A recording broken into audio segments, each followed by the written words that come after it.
Today we have an explosive story coming your way. Don't miss it on Eyewitness. We also have League of Extraordinary Nigerians coming your way. On the big hard fact, let's talk to the UK High Commission. We're going to be talking about the part that the UK government is playing in Nigeria and elsewhere to help end human trafficking. That's because today is World Day Against Human Trafficking. Of course, there's news updates for you at the top of every hour, and we have just a minute also coming your way. So you need to listen to every minute of the show so that you can play that game and go home with 10,000 naira. But right now, let's start with the big three. This is the Big Three. The Big Three on Hard Facts On 99.3 Nigeria Info. Is there a crime problem in the church? Should the opinions of a president's nephew matter? And how do we fix the crime problem in the police force? Those are the big three. Let's talk. A pastor in Shagamu became a kidnapper to complete his church building, and that's our first story. Adetokunbo Adenobo is the general overseer of New Life Ministries in Lukosi, Shagamu. And according to the police, he's also a kidnapper. He actually built an underground dungeon on his church premises. He allegedly would kidnap people for ransom, and if the ransom could not be paid, he killed them and harvested their organs for sale. And according to the police, Adenobo has also confessed as to why he was doing all of this. They said he wanted the money to complete construction of his church and also to do charity work in the community. I want you to try to wrap your head around that. This pastor was kidnapping people, tying them up in an underground dungeon, feeding them beans and fufu and soft drinks, ransoming them, killing those who could not be ransomed, selling their organs for money, burying their bodies in his compound. And he was now taking the money to do outreach for the poor in Shagamu. Kidnapping for charity. Murder for charity. I'm really intrigued by what happens in the mind of such a person. Seriously, how can one person be talking about charity while kidnapping and murdering people?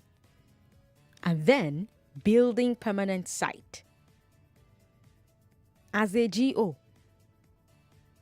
And people will come there to worship, not knowing that the very chairs that they're sitting on, the very blocks surrounding them, the pulpit from which they hear the word of God, were bought with blood. How did we get here as a society? How did we get to the point where a pastor can be a kidnapper and serial killer? Or a kidnapper and serial killer can become a pastor? Because if he was a pastor first, how did he get to the point where he felt killing and kidnapping were okay if they funded the work of God? And if he was a kidnapper and a serial killer first, how was he able to become a pastor and GO and have credibility? How was he not found out? What's the process for becoming a pastor or becoming a GO? Because I would have hoped that somebody in the church or in the Christian world would have screened him or vetted him in some way before he could wake up to call himself a pastor. But maybe that's just me. I want to hear your thoughts on this story. 0700 993 993 993. What do you think about this man's ability to kidnap and kill so many people? He was keeping them underground in the church premises. What do you think about the fact that he's a pastor and a GO, or that according to the police, he was doing it to raise money for his permanent site and to do charity during Salah? Does this say anything about us as a people, about our society? Does it? I don't know. 0700 993 993 993. Reach us on WhatsApp as well. WhatsApp is 080-959-75805. And of course, we're streaming on Facebook. Facebook is Nigeria Info 99.3. Everybody gets 2 minutes because I would like to take as many calls as possible on all of our stories today because all of our stories today are really, really big. Yeah? So let's talk to Osas first. Osas, hello. You've got 2 minutes. Yeah, it tells you about our country that we live in. Understand? Nobody screen anybody. Nobody care about anybody. We are just like sheep that does not have a shepherd, just cut all over. You understand? This morning, I landed the story during the Mr. Quadri early morning show. I do this and as well. So it's really appalling. I'm a Christian. In fact, I'm an evangelist as well. A lot of things I see in Nigeria, Christian, really, all of them amazes me. You understand? That's why I started by saying, Nigeria as a country today, if you look at all ramifications, nobody, try to set a standard and make sure people follow the standard. You understand? But from our leaders, all aspects, we just living if you're able to gather yourself, look at a kidnapper calling himself a pastor. Just because he's able to reach out to some cheap people, is it going to be the hoodlums and the likes that his housing is feeding? They'll be doing it together. They'll be calling NGOs. So we need to wake up at Nigeria and try to push people in authority to do the right thing. Thank you, Osas. 2 minutes on the dot. We appreciate it. 99.3, hello. Hello, good afternoon. Good afternoon. What's your name, sir? I'm Festus calling from Lekki. Festus, what do you think about this story? My opinion on that story is that very pastor, he is the devil advocate himself. He's not really out to help people, but I think he's looking for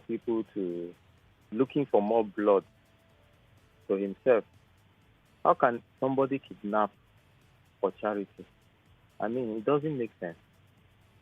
It doesn't prove his religion at all.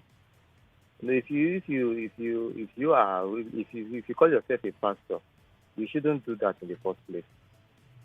Doing the work of God, we all know that it is not an easy thing to serve God.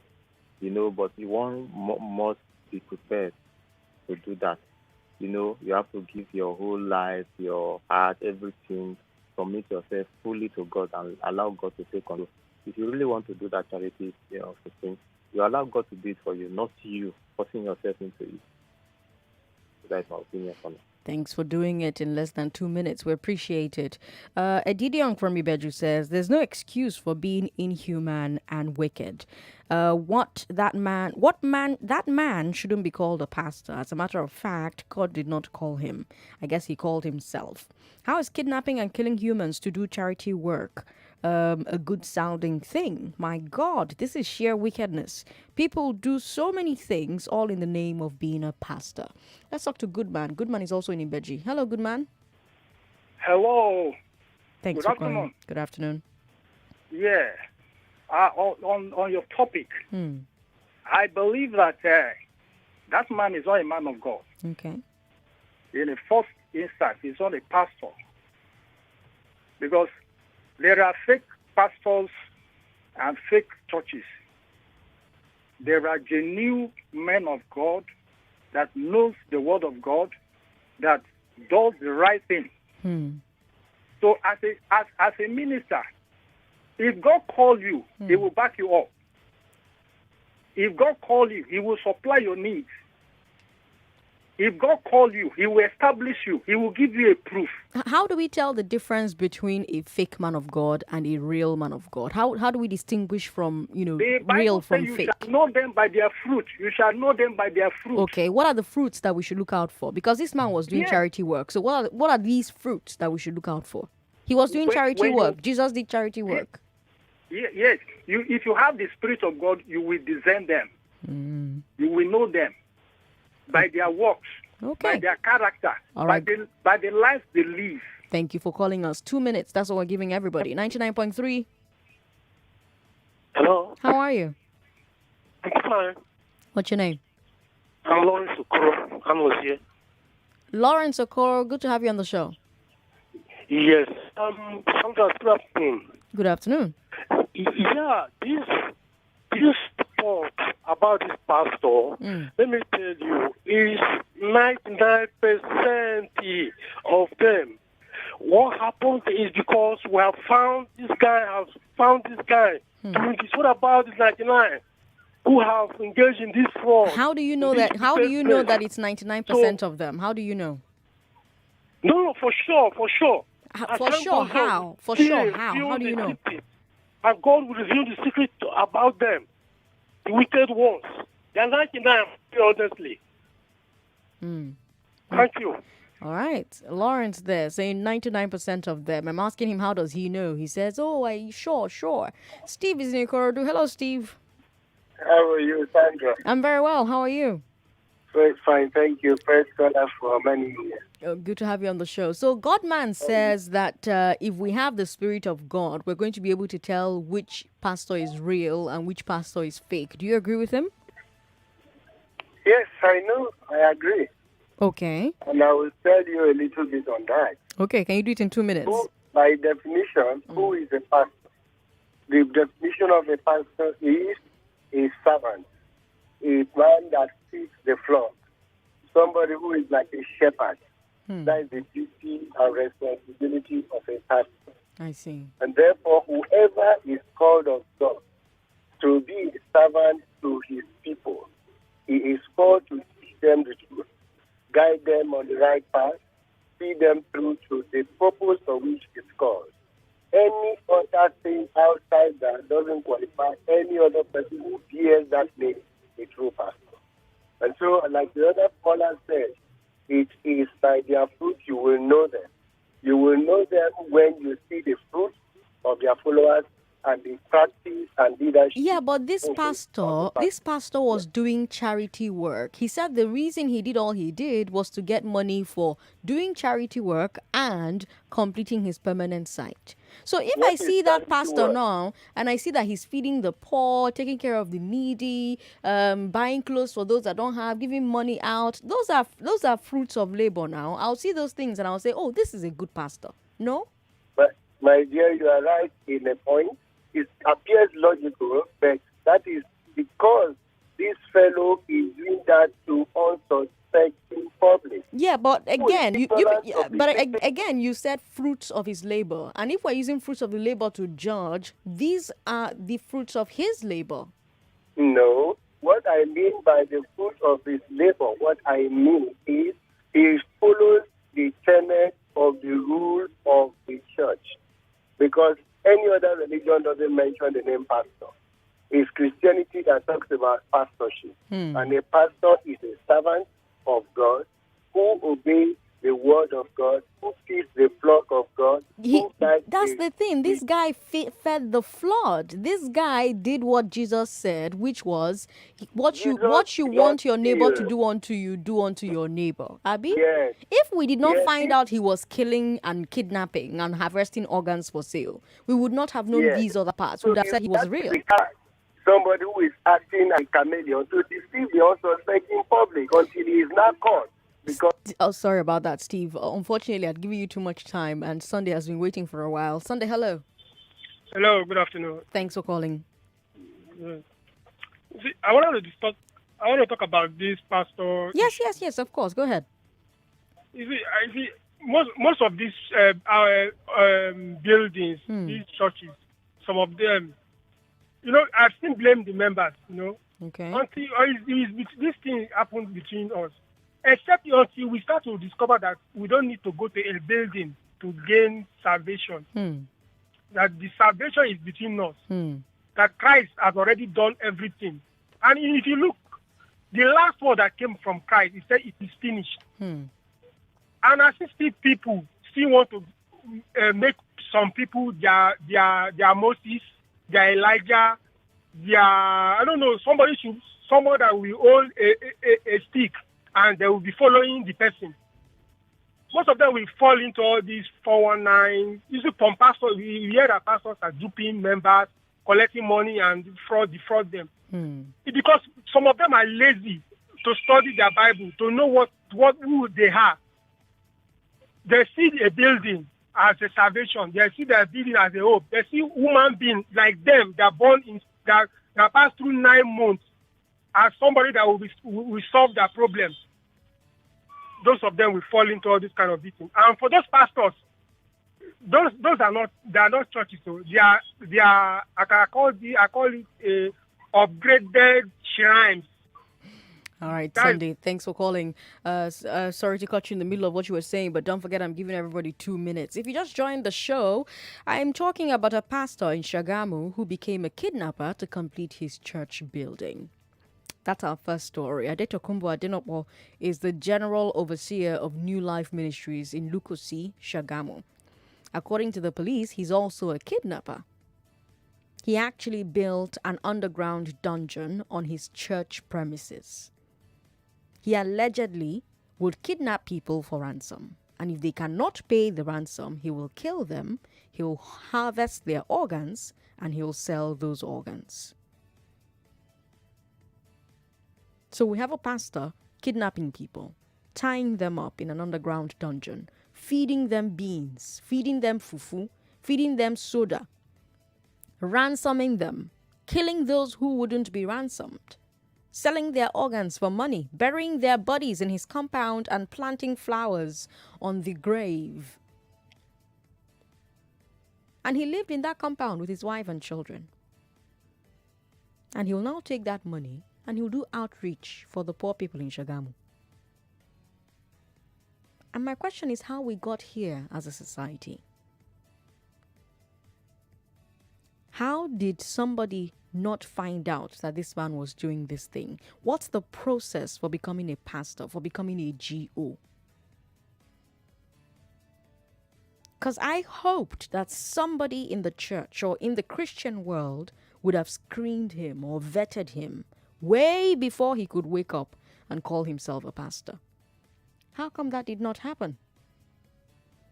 0700-993-993 993 0700 993 993 993. Olumio, are you still there? No, he's not there anymore. All right, we've got Richard on the line. Hello, Richard. Hello. Thanks for calling. Sandra. Yes. How are you? Very You well. asked the question, how do you get here? We get here because there is no punishment in this country for anything. And that is why we are getting here. If you kill the whole village, you will go to the courts. And that court may last for 20 years. And at the end of the day, you will get 2 years. And that is it. Concerning pastor, they said it towards the end of the war. There will be a lot of fake pastor. You see, pastor, politics, and co, they are the cheapest place you can make money. And that is why everybody is rushing there. See how they are catching these people that are doing POS and the rest of them. If they want to do that well, if we have a government, all of them should be taxed. All these people are not taxed. They are not registered. Anybody just wake up overnight and become overnight emergency pastor. Just to be killing people. And when you talk about killing now, to the judgment of Nigeria, they will say no. Because they are the one. And if you talk of lockdown, and that's why they want the churches to open. And they must. Especially the churches. Because they know that they will make money. And that is why you see, when you talk all this talk, we are talking every time on the radio. Have you ever seen anybody of them call? You bring a topic of let us open church as they brought it that they were going to open in Ogun on the 14th of August. This morning they start calling. Thank you, Dapo. Thank you. It's terrible. God bless you, Sandra. Thank you so much for calling, Richard. We've got the final call from Olufunwa. Olufunwa is in Abeokuta. Olufunwa, hi. Thanks for calling. Yeah. Good afternoon. Good afternoon. Yeah. No, that person is not a pastor. Look, that person is not a kidnapper. I think, until you described what he did, I heard the news on the radio. They called him a kidnapper. So I didn't think it was such a serious matter like this. So why are they, using euphony and calling him a kidnapper? He's a killer, pure and simple. A person who harvests human organ, is he going to put them to sleep and remove their organ? He kills them. He's a killer. And he's also a smart aleck because he sets up charity work. You know that will attract people. He will pretend to be carrying out miracles which people love. Whereas he will be luring them in for killing. He's a killer. And I'm sure his wife and children are also killers. Otherwise, how can he be doing that in that place and they don't know? You said he does it in his premise. They are also collaborators with him. It's so unfortunate. It reminds one of this Eze Nogu in the East in the 90s. He was performing miracles, whereas he was actually a sorcerer and linked to armed robbers until they dealt with him. So how do we stop things like this from happening? There has to be some process that, makes it difficult for people like this to camouflage as pastors.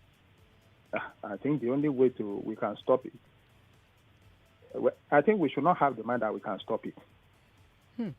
Because when you examine his client base, you are going to find influential people there. So that's why it will be difficult to deal with it. It is only each of us that has to be vigilant. That's the way I look at it. He will have a lot of officers in his pay now. Organ harvesting is money now.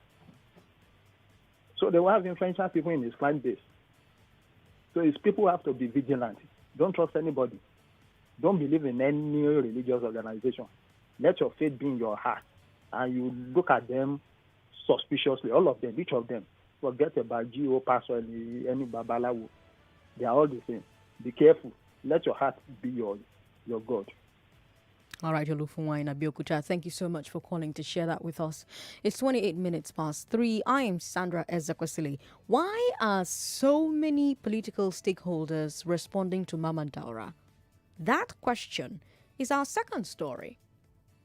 Join the conversation no matter where you are. Download our mobile app by searching Nigeria Info FM on the Google Play Store and the Apple App Store.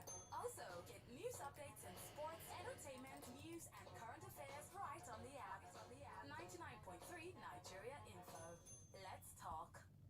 This is the Big Three. The Big Three on Hard Facts On 99.3 Nigeria Info.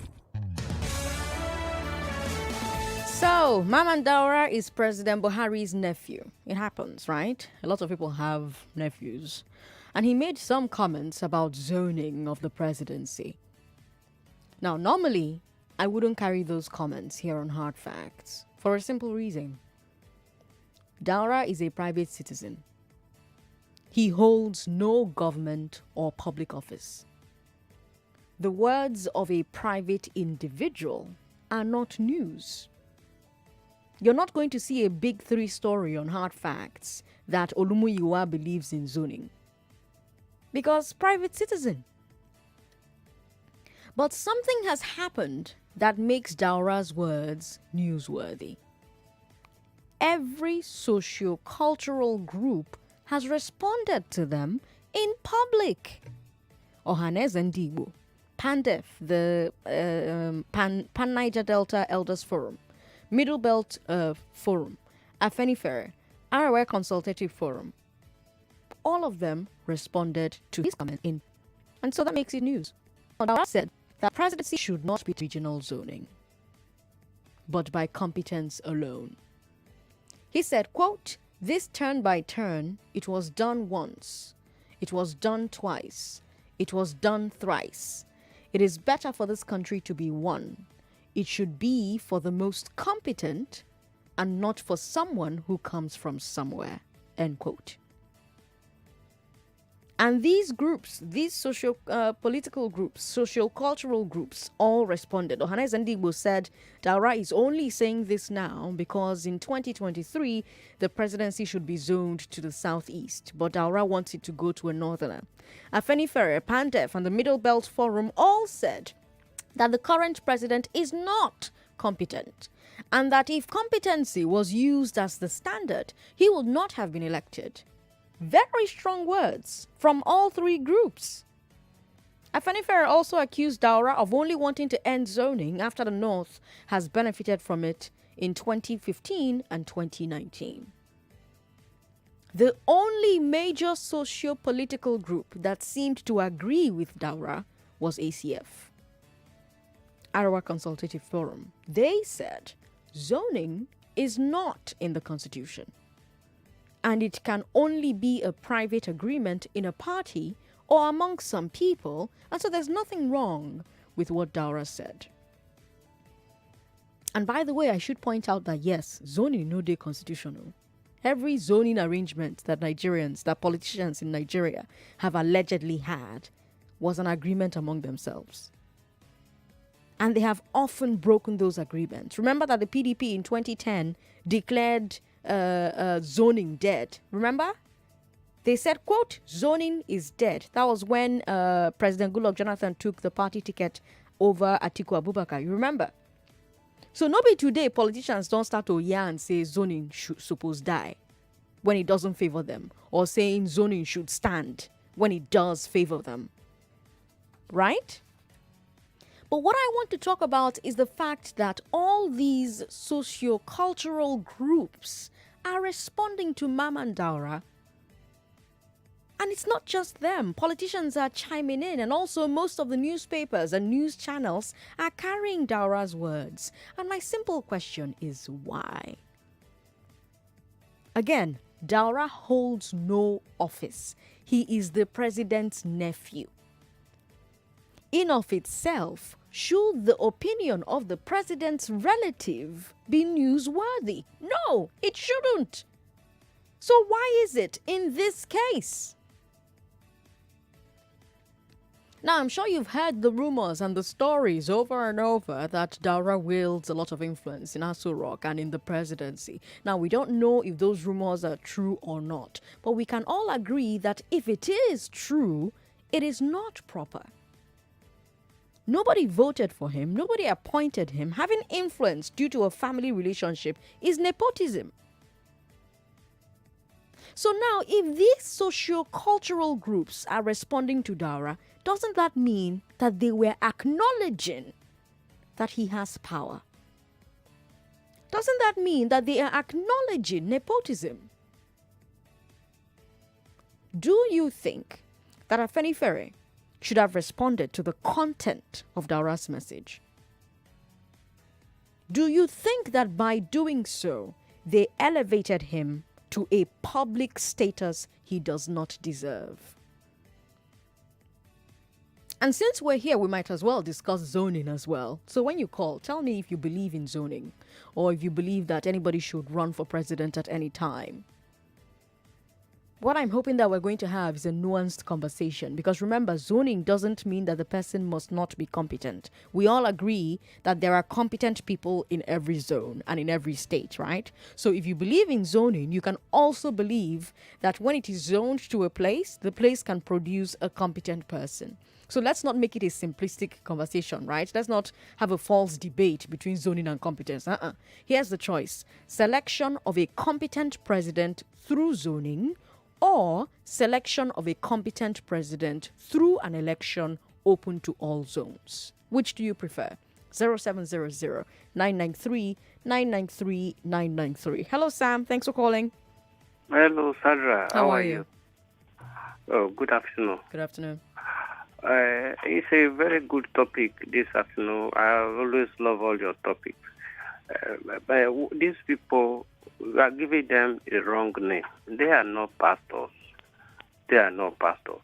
Have you ever heard of armed robbers wearing soldier clothes,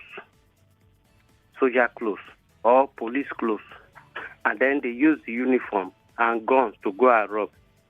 Does that now cover them to soldiers? The answer is no. Even the Bible itself said that on the last day, people will come to did I not deliver people, do a lot of miracles in your name? Jesus Christ said, we tell them, depart from me, you workers of iniquity. Many people that parade themselves as pastors are not pastors. If you go to a particular place, please open your eyes. Not that one man build one church and make himself the GO, and then you don't know his history, where he's coming from, here and there. They spring up every day and make themselves just one man church. and they are the GO, they are the everything. Thank you for calling us, Sam. Remember, everybody gets 2 minutes. We've got Michael on the line. Hello, Michael. Hello. Thanks for Sandra. calling. Good afternoon. Good afternoon. Yeah. In the first place, that pastor's matter, my own take is that man is a pastor. Don't let us deceive ourselves or defend anything. He's a pastor because he has a church and he has followers. So automatically he qualifies him as a pastor. That's the way I see it. And he's a kidnapper and a killer. Second, Mama Daura. Mama Daura is a nephew to the president, but the thing is, Nigerians have been responding to just anything that comes from the president's family, through the wife, the cousin, or whatever, or even wherever it comes from, any time. If you notice, during this regime, anything from the president's family, Nigerians have been responding to it. Maybe that's why. Yes, why. So thank you. Thank you, Michael, for calling us. We've got more messages coming in via WhatsApp, and we'll take a look at them in a bit. We're also taking a look at the messages you're leaving for us on Facebook. Our number is 0700-993-993-993. 0700-993-993-993. Let's talk to John, who is in Aja. Hello, John. Good afternoon, Sandra. Good afternoon. Yeah.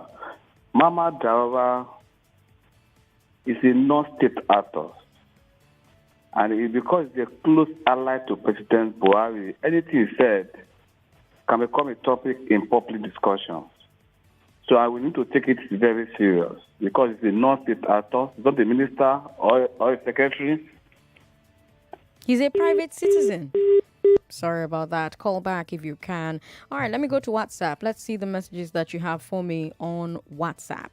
WhatsApp is 080-959-75825. 80 from Abado says, what the pastor was doing in terms of church is a cover-up, a ploy to deceive the public to never conceive or have the thought that he does terrible things. He is not a pastor. GO means general overseer. Anybody can set up a structure and call him or herself pastor. Hence, you don't need to be ordained by an elder to be a GO. I see. Good afternoon, Madam Sandra. Some pastors are wolves in sheep clothing. James from Shagamu says, all right, James, thanks for sending your message in. Somebody who harvests organs. Oh, sorry about that. We've got Kende from Ijegun who says, Christians from the north plus Muslims from the south equals Hausa president. Northern are the best in politics. I'm not sure I understand what you're trying to say, but thank you for getting in touch, Kende. Zoning out or zoning in, when it comes to benefiting the Northerners, and it can only be possible by zoning, it will consider as a party agreement. But when it comes to benefiting other zones, it will not be in the Constitution, and both in parties. It is all the hypocrites of the Northerners to retain power at all costs. Wow. Mike, that's quite a mouthful. Thank you for sending us a message, Mike, but this is not something peculiar to Northerners. Remember, I gave you the example of Goodluck Jonathan in 2010 when they wanted to forget about zoning. Remember, Chris is on the line. Hello, Chris. Chris isn't there anymore. Let me go back to WhatsApp then. We've got a message here who says, as for the killer who pretends to be a pastor, it's quite unfortunate that people are lions that come in sheep clothing. As to how to stop people using pastoral works in committing crime, is that government should start controlling the establishment of churches. All churches, both old and about to be established, should be registered with the government. In this case, government can monitor pastors of churches and also their practices. Government can also make periodic unaware checks on the churches. In fact, churches should be accountable to government. In this, most, if not all, these criminal activities and fake pastors will be detected in time and nipped in the bud and flushed out before their sinister activities begin. All right, thanks for sending your message in. We've got Tesh who says, most of these so-called pastors does the same thing that this Shagamu man did. It's because they haven't been caught yet. So if they haven't been caught, perhaps perhaps we shouldn't, accuse them of what we don't know for sure that they're doing. Let me talk to Uche in Ikeja. Hello, Uche. Thanks for calling. Uche isn't there anymore. Back to WhatsApp, where we've got somebody who says, Sandra, I really love the way you handle topics. I don't think zoning can help us in this country. Competency should be very best option, no matter the zone the person comes from. A competent person will find solutions to every problem that the citizens have without being biased to any zone or state. You really think so? Hello, Sandra. I don't really know what the House says. Okay, nah. Like I said, President Jonathan and the PPP did the same thing in 2010. So let's not make this an Hausa problem. It's a politician's problem.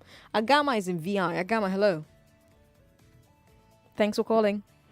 Good afternoon, Ezekwesili. Good afternoon. How are you? Very well. Yes, you are discussing about zoning, right? Yes. Okay.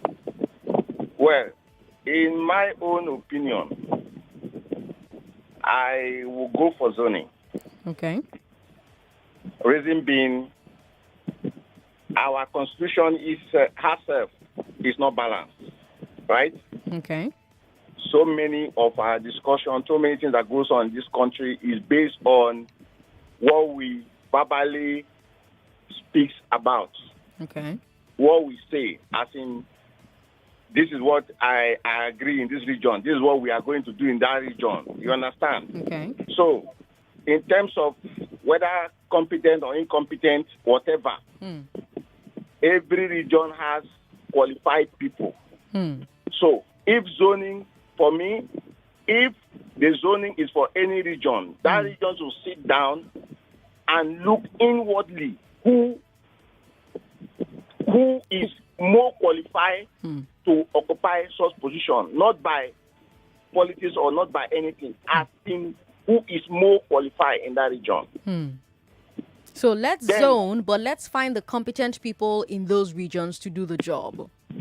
That's what I'm saying. Okay.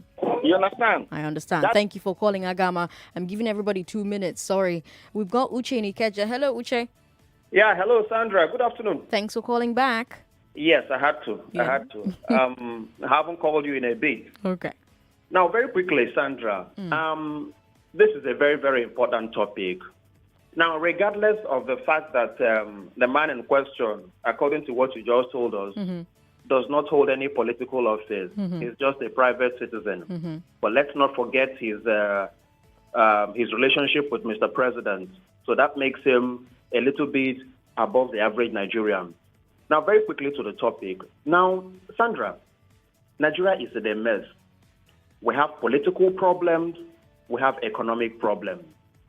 And Sandra, if you understand the dynamics of how states are run, you can never have economic growth unless you are politically stable. Now, Nigeria is a complex state. We have our own complexities. Over time, we have realized that governance is a big issue. Every time there's an election, every time there are issues about governance, we have people with different kinds of opinions. Now, Sandra, you will agree with me that even though zoning is not enshrined in our constitution, the complexities of the Nigerian state stipulate at this time that to soothe frayed nerves, to attain some level of political stability, this thing should be made to go round. In every part of the country, there are competent hands. And even if we begin to talk about competence, let's be sincere, it's not about sentiment. Sandra, not too long ago, they released the cutoff point for unity schools, those going to secondary schools, from primary to secondary. Sandra, let me shock you. You may know, if you are from Anambra, a boy or a girl, you are supposed to score 139 points. If you are from Enugu, I think it's about 138. It goes down. If you are from Yobe, all you need to score is just 2 points. 2 points. Now, over time, if a boy from Yobe gets admission with 2 points, somehow, he gets into school, he grows we now say he's more competent than a boy who probably scored 130 and couldn't make it to the secondary school. What kind of a system are we running? Let me talk to another Uche who's in Lekki. Uche, hello. Are you there? Oh, unfortunately, Uche is not there. Call me back if you can, all right? But let's move on to our final story. Don't forget, I'm asking you for the second story what you think about zoning. So we're not having a false conversation about zoning, right? We're having what I'm hoping is a nuanced conversation about zoning. We all agree that there are competent people in every zone, in every state. So if you believe in zoning, you can also believe that when it is zoned to a place, that place can produce a competent person, right? So I'm trying to not have a simplistic, false debate between zoning and competence. We want competent people. The choice is this: selection of a competent president through zoning, or selection of a competent president through an election open to all zones. Which do you prefer? That's the question from our second story. 0700 993 993 993. But before I pick another call, our third story, because it's the big three after all, our third story is about police raping a suspect. Here's what happened. In River State, a woman was traveling from Thai to Port Harcourt in a bus. Police stopped them at a checkpoint. The woman was not wearing a mask, so the police made her come down. They detained her at the checkpoint for a couple of hours. When it was evening, one of the officers put her in a car and started driving. They said that they were taking her to the station, but they were not. They took her to a guest house, forced her into a room, and one of them raped her. She identifies that officer as Peter Eber. Now, the River State Police Command says that they're investigating the incident. This is not the first time that we've heard of something like this. Again, I take you back to last year in Abuja, where police officers were accused of raping women that they illegally arrested in a raid, simply for walking on the road. You remember? Then we told you about the Ikoku 4 in Port Harcourt, and how a female police officer sexually harassed a male inmate. You yourself, you've called to tell me stories of sexual assault by police officers. And not just sexual assault and rape, torture, extortion, robbery. When you hear some of these stories, you have to remind yourself that now police, this is what they talk about too. Because if you don't hear the story from the beginning where they talk, say na police, if you only hear the actions where they talk, say these people take, you go think, say, na armed robbers, and they describe, or armed gangs. So we have a situation where far too many police officers are behaving criminally and using their badge to get away with it. And my first question about that is, how did we get to this point? How did we get to the point where police force admitted so many people who are criminally minded? When you talk to the top brass in the police, they tell you about psychological evaluations. They tell you about background checks. But are these things really being done? Because if they are, how come we have so many officers ready to murder? So many officers ready to rape? So many officers ready to rob, just like the pastor in the first story. Because it's either they were like that already before they joined the police force, or they became like that while they were inside the police force. Either way, how come the police force could not stop it from happening? We've got 10 minutes until it's 4 o'clock. 0700 993 993 993. More importantly, where do we go from here? How do we create the police force that we want? We already have these officers that rape, that rob, that kill. How do we get them out? How do we replace them with better candidates? How do we create a police force that stops them from being welcome? Maybe Chris in Okokomaiko has the answer. Hello, Chris. Yeah, good afternoon. Good afternoon. Yeah, honestly, I mean, today's topic, it's so interesting and more touching anyway. Honestly, with your first story, you did mention of a pastor. In fact, while I was sitting down, I don't like that word, that particular tag, calling that very man a pastor. I think he doesn't deserve to be named a pastor. People have a way of covering their crime in this part of the world. Using that word, a pastor, to cover up what he did.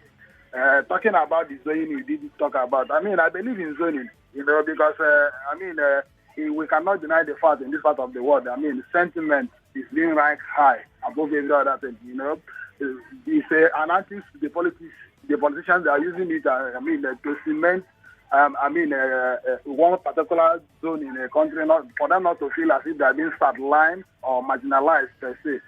So I believe in zoning, but let the capable ones, be the ones to be choosing to run for any particular post as it may be.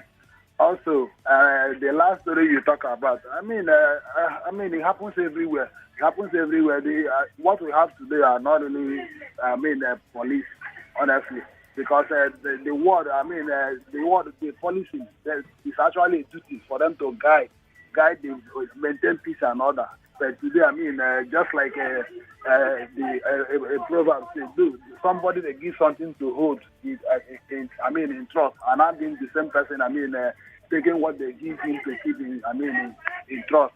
It's quite unfortunate, and I don't join the issue with people who always say we should go to God.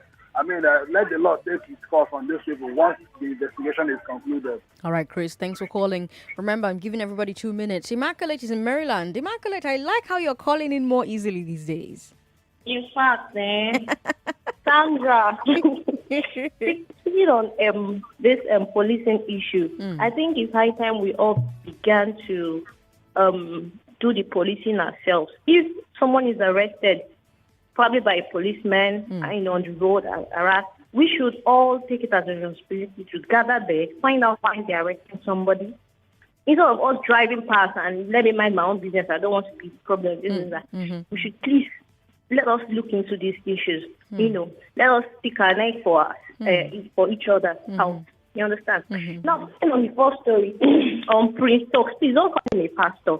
Because it happens to be that he's in my area. In fact, I still talked about him today before coming to work. Oh. Yes, in my area. So you know who this is? Yes. You've spoken to the guy. Yes, he's not normal. The guy is not normal. I just disguising. He helped me to show my bag one time. I had a casual bag I used to carry things, so I went to show the bag.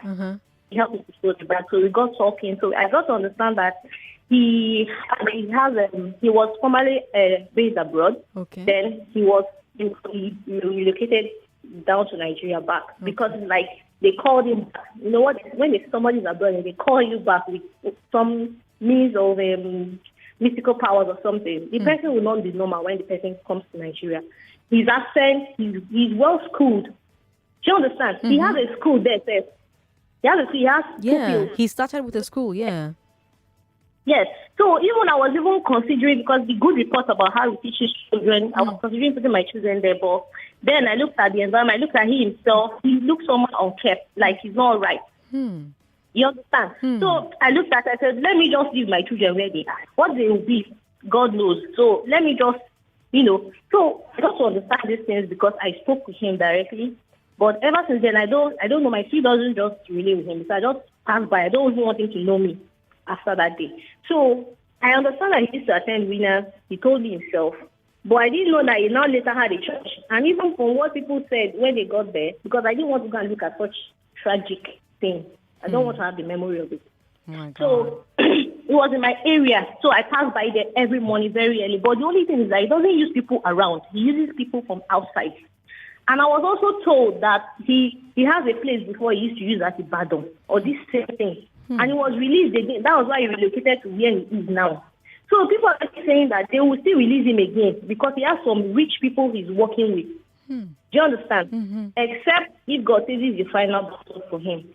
So please, let us look into ourselves. Let's not be, nonchalant about what our neighbors have. If there's a way to even make sure that walls are not built to cover the whole, as in if there's a policy to build walls halfway, such that people can look into your compound and see what you are doing to some extent. If that policy can work to help police ourselves. You understand? Okay. Let's secure ourselves. All right. Thank you. Thank you so much. I had to give her more time because she had some tea about that pastor in Shagamu. My God. All right. Let's see if David is still there. Are you still there, David?